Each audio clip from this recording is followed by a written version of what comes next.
Hello friends, તમારું સ્વાગત છે મારી ચેનલ કાઠિયાવાડી ચટાકામાં। શું તમારું બાળક બીટરૂટ નથી ખાતું? તો આ રેસીપી તમારા માટે જ છે। મારા કહેવાથી તમે તમારા બાળકને એકવાર જરૂરથી આ રેસીપી બનાવીને ખવડાવો। બીટરૂટ તમારા બાળકનું ફેવરેટ બની જવાનું છે। તો આજે આપણે બનાવીશું હેલ્ધી અને ટેસ્ટી એવા બીટરૂટ આલુ પરાઠા। તો ચાલો બનાવવાનું ચાલુ કરીએ। તેના માટે મેં અહીંયા 5 મીડિયમ સાઇઝના બટેકા લઈ લીધા છે। તેને કુકરમાં ઉમેરી દઈશું। કુકરમાં ઉમેર્યા બાદ જરૂર મુજબ પાણી ઉમેરીશું। તેમાં થોડુંક એવું મીઠું નાખવાનું છે બટેકા બફાવવામાં।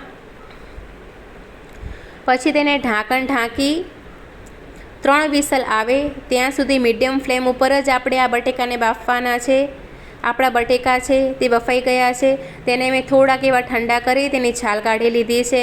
હવે ધીરે ધીરે કરીને આપણે આ બટેકાને સરસ રીતે મેશ કરવાના છે, જેથી તેનામાં એક પણ કણી ના રહે। હવે એક લીલું મરચું લીધું છે તે ઉમેરીશું। અડધી ચમચી આમચૂર પાવડર ઉમેરીશું। અડધી ચમચી ધાણા જીરું પાવડર ઉમેરીશું। અડધી ચમચી આપણે તેમાં હળદર ઉમેરીશું। હળદર ઉમેરાઈ ગયા બાદ અડધી ચમચી આપણે લાલ મરચું પાવડર છે તે ઉમેરીશું।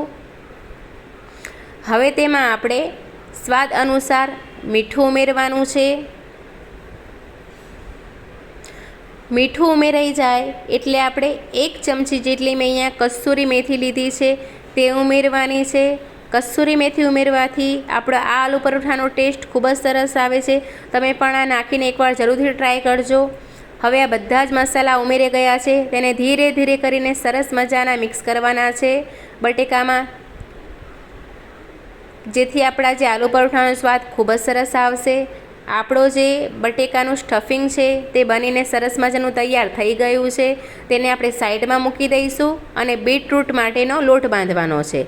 એક મીડિયમ સાઇઝનું બીટરૂટ લઈશું।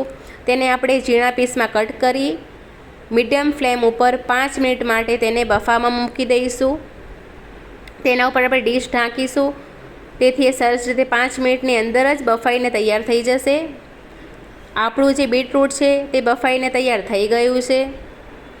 હવે તેને 5 મિનિટ ઠંડુ થાય પછી એક મિક્સર જાર લઈશું। તેને પાણી સાથે જ ઉમેરી દઈશું।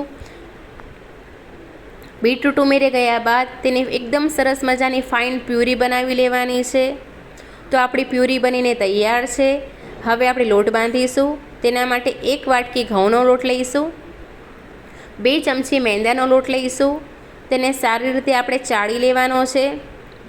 સરસ એવો લોટ આપણો ચડાઈ જાય એટલે આપણે તેની અંદર સ્વાદ મુજબ મીઠું નાખવાનું છે। મીઠું નખાઈ ગયા બાદ તેમાં 2 ચમચી જેટલું આપણે તેલ ઉમેરવાનું છે। તેલ ઉમેરાઈ જાય પછી આપણે આ લોટને સરસ રીતે મિક્સ કરી લેવાનો છે, જેથી મીઠું અને તેલ આપણું સરસ રીતે લોટમાં મિક્સ થઈ જાય। અને મેંદાનો લોટ ઉમેરવાથી આપણા જે આલુ પરોઠા છે તે ફાટતા નથી અને ફૂલીને દડા જેવા બનીને તૈયાર થાય છે। હવે આ બીટરૂટની પ્યુરી છે તે આપણે આનામાં ઉમેરી દઈશું।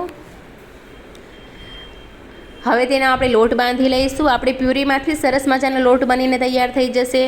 તમે જોઈ શકો છો આપણો પ્યુરીમાંથી સરસ લોટ બંધાઈ ગયો છે અને તેનો કલર પણ કેટલો સરસ આવ્યો છે।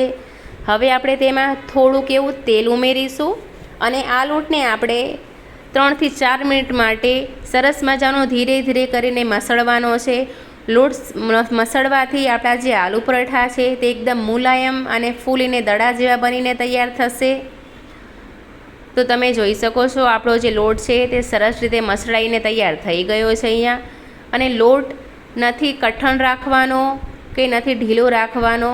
તમે જોઈ શકો છો અહીંયા મેં કઈ રીતનો લોટ રાખ્યો છે તે। હવે આ લોટમાંથી આપણે એક મીડિયમ સાઇઝનો લોવો લઈ લઈશું। તેને થોડોક એવો લોટવાળો કરી તેની મીડિયમ સાઇઝની એક રોટલી બનાવીને તૈયાર કરીશું। નહીં જાડી કે નહીં પતલી એવી રોટલી તૈયાર છે। હવે જે આલુ પરોઠાનું સ્ટફિંગ બનાવ્યું હતું બટેકાનું તે આપણે આમાં ઉમેરીશું અને સરસ મજાનો આલુ પરોઠો બનાવીને તૈયાર કરી લઈશું। આલુ પરોઠો આપણો બનીને સરસ મજાનો તૈયાર છે। હવે તેને એક તવી લઈશું, તેમાં એને ઉમેરી દઈશું। તવીમાં ઉમેરાઈ ગયા બાદ આપણે ગેસની ફ્લેમ મીડિયમ જ રાખવાની છે અને તેને સરસ મજાનો બંને બાજુથી શેકી લેવાનો છે। તેને ઉલટ પુલટ કરી અને સારી રીતે શેકવાનો છે. તમે જોઈ શકો છો કેવો સરસ મજાનો શેકાઈને રેડી થઈ ગયો છે. આ જ રીતે આપણે તેને ઉલટ પુલટ કરીને સારી રીતે શેકવાનો છે, જેથી આપણો આલુ પરોઠો બિલકુલ કાચો ના રહે. આપણા જે પરોઠા છે તે શેકાઈને તૈયાર છે. હવે આપણે તેને એક પ્લેટમાં લેવાનો છે. તો ચાલો તેને પ્લેટમાં લઈ લઈએ. તો ફ્રેન્ડ્સ, તૈયાર છે આપણા બીટરૂટ આલુ પરાઠા. તો અહીંયા મેં તેને દહીંની સાથે સર્વ કર્યા છે. તમે ગ્રીન ચટણી સાથે પણ સર્વ કરી શકો છો. તેની સાથે પણ ખૂબ જ ટેસ્ટી લાગે છે. તો તમને મારી આ રેસીપી કેવી લાગી તે જરૂરથી કહેજો. તમે પણ તમારા ઘરે એકવાર જરૂરથી બનાવીને ટ્રાય કરજો. મારો વિડીયો તમને ગમ્યો હોય તો મારા વિડીયોને લાઈક કરજો, શેર કરજો અને સબસ્ક્રાઈબ કરવાનું ભૂલતા નહીં.